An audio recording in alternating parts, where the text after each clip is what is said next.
réglementation là pour mu dugg en vigueur les pouponnières et les crèches qui existent ñu jéem a rehausser seen niveau ba nga xamante ni l'enfant sera donc protégé de tout risque et de tout danger. mais Cheikh est-ce que am nga yaakaar ci décret wala pour ne pas dire mesures yi président jël parce que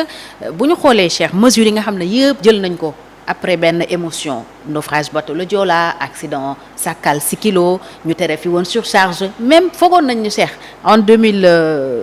buñ paree ci buñ jógee ci naufrage bateau le Joola bi c'était en 2000. En 2002. En 2002 je pense. Voilà 2002. Donc su fekkente ni loolu passé na ñu continuer di bàyyi yenn affaires yi muy am. surcharge continuer di am après accident Sakal Sikilo bi mesures yi ñu jëloon yëpp Cheikh lañ ca tere woon yëpp xam nañ ne bàyyiwuñ ko. est-ce que mun nañu am yaakaar ci lii est-ce que ñun suñu état bi mun na mettre en œuvre doxal décision yi nga xam ne daf koy jël te mu nekk ay décision yu jëm ci bakkanu doomu aadama pour préserver doomu aadama. parce que liñ ñàkk ci ci naufrage bi ñàkk ko ci accident yi man damay su fekkee loolu taxul ñu pour man si suma dégg-dégg il faut interpeller quand même d'un côté l'État et de l'autre côté les citoyens parce que État aussi moom dina jël ay décrets et cetera. Le suivi moom moo ko war a def wax dëgg yàlla bi fi bateau le Joola amee vraiment ba ñu tuddee ko le Titanic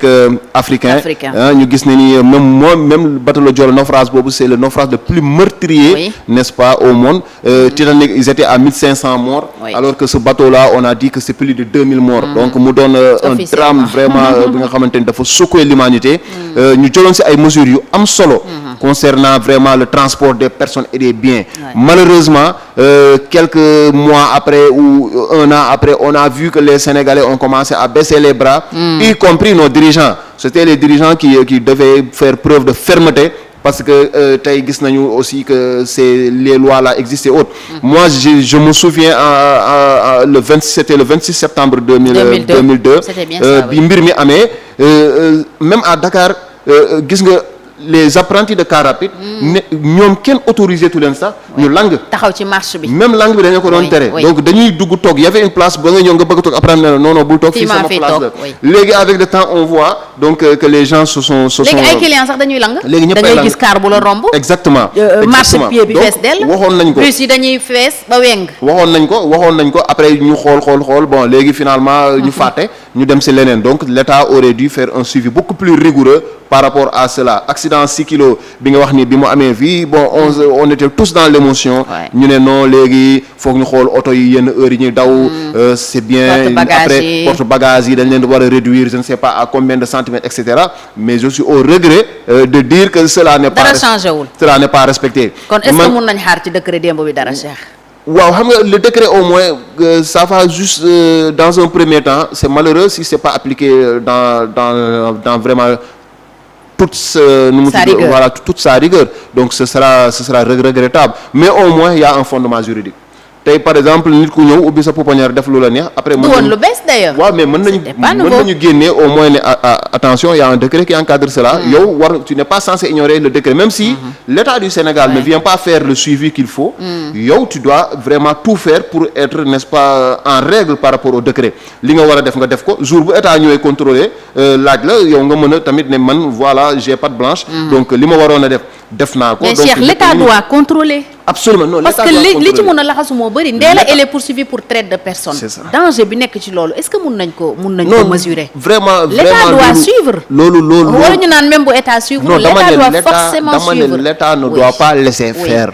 tey Ndella Madior bu demee ba ubbi crèche. loo xam ne nëbb ko man voilà pouponnière j'aurais compris ñu ne non Ndella Madior dafa laqatu elle a une résidence privée on ne sait où elle exerce dans la clandestinité état mën na bañ a xam parce que c'est un domaine privé dans un premier temps il y a pas de dénonciation peut-être il y a rien mën nañu bañ a xam mais Ndella Madior musul na bëtu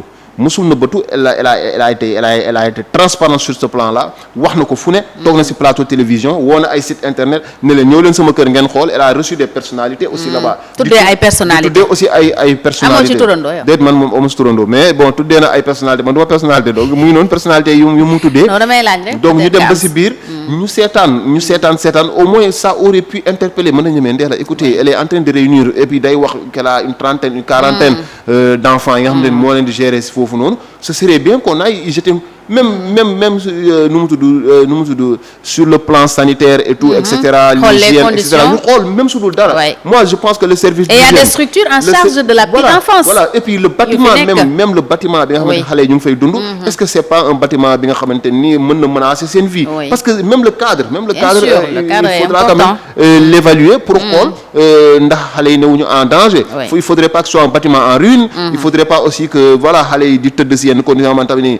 exposé à des infections et cetera yooyu yëpp dañ ko war a xool est-ce que ñu ngi hydraté wu normalement est-ce que ñu ngi newu est-ce qu'ils souffrent pas de malnutrition yooyu yëpp dafa doon loo xamante ni si l'État était derrière si l'État était beaucoup plus sérieux que ça peut-être aujourd'hui le cas Ndella Madior ne se poserait pas ba xale yi di fa ñëw ba ay nit di ñëw dans des conditions quand même opaques ne dañuy adopter ay enfants n'est-ce pas on nous parle d'enfants bon pour le moment c'est l'enquête qui va clarifier cela mais ay xale yi nga xamante ne jot nañ leen jaay à hauteur de 8 millions et cetera donc mu doon loo xamante ni État moo ko war a gas xool ko ba xam responsabilité fan la nekk mais aussi si côté bi ma doon laaj toujours par rapport ak réglementation wala loi ak yi ñuy teg et cetera mais les populations aussi kenn waru leen gën a bëgg seen bopp. parce que aussi c'est ça la citoyenneté. mënoo nekk si ab dëkk boo xamante ni tu vois que voilà les choses marchent à l'envers et que yow nga continuer si ces mouvances boobu noonu encore une fois il faut savoir arrêter. donc c'est pas l'État qui va nous dire forcément bu leen sànni les ordures dans la rue et cetera donc mais ñun en tant que citoyen on doit être responsable pour dire mais écoutez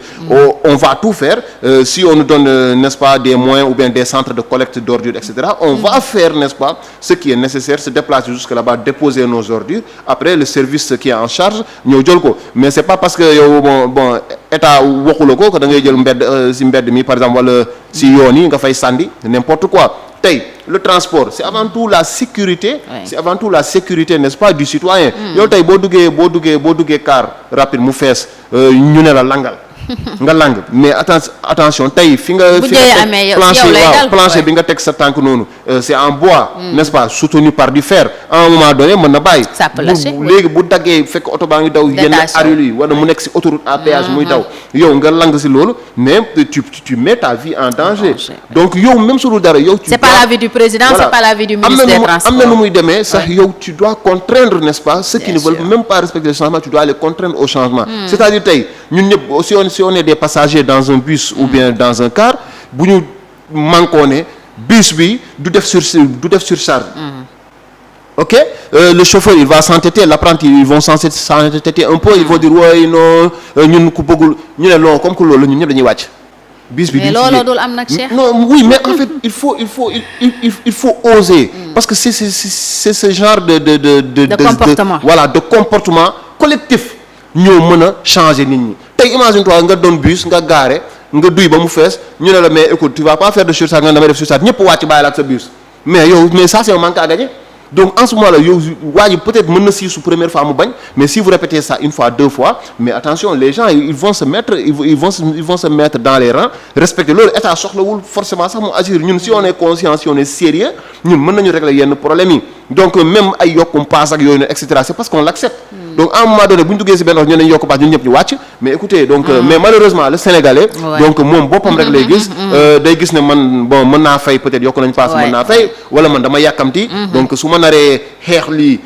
tey ak gars yi damay tardé peut-être wala fi ma war a jëm mais dootu la jaral da ngay préférer peut-être wàcc léegi nag ñoom ils vont continuer à être des hors la loi à ne pas respecter les lois ak règlements yi ma teg nañ ko si dëkk bi pour dëkk bi mën a dox si yoon donc encore une fois moi j'en fais un appel donc à la responsabilité n'est-ce pas à la citoyenneté n'est-ce pas des Sénégalais des populations nga xamante ne ñoom am na yenn changement bu ñu ko xaar sax mu jóge ci état bu ko état deful ñoom nañ ko defal seen bopp maanaam état ni waxul ne wax na ne bu leen def surcharge mais gars yi ñu ngi def surcharge ok état nekku fi peut-être da ngay romb ay autorités ay policiers ay gendarmes peut-être ñu bàyyi la nga dem mais attends si on décide dès la gare routière ni ñun oto bii nii tant que nekkul dans les normes pour mu voyager ñun dañuy wàcc donc oto bi li mu sëf ci bagage dafa bëri oto bi kon ñun dañuy wàcc bu yeboo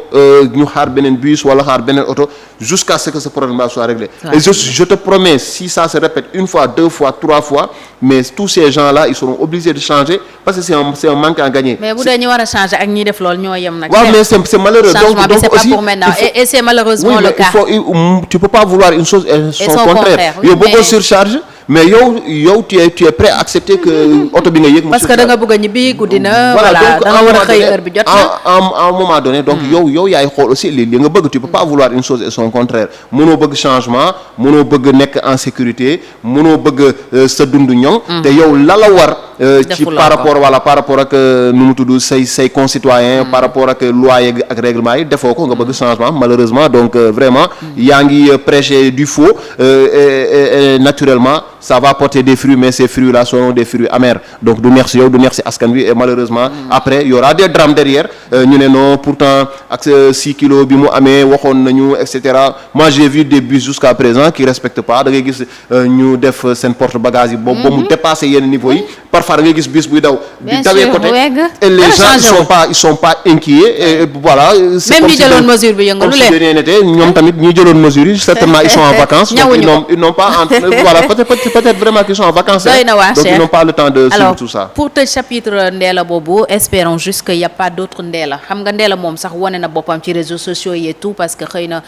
bëggoon na nit ñi ñëw mu am aussi benn visibilité mais qui sait peut-être y a d'autres Ndella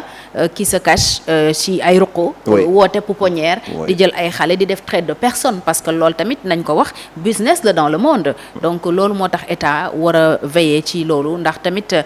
yaakaar naa ne Cheikh réew mi li muy ñàkk ci ay ndaw doy na wax nañ ñu fi tey ci suba ne 300 jeunes dañuy jóge ci réew mi par jour di jaar ci les voies aériennes pour dem bitim réew Nicaragua wala feneen 300 jeunes par jour Cheikh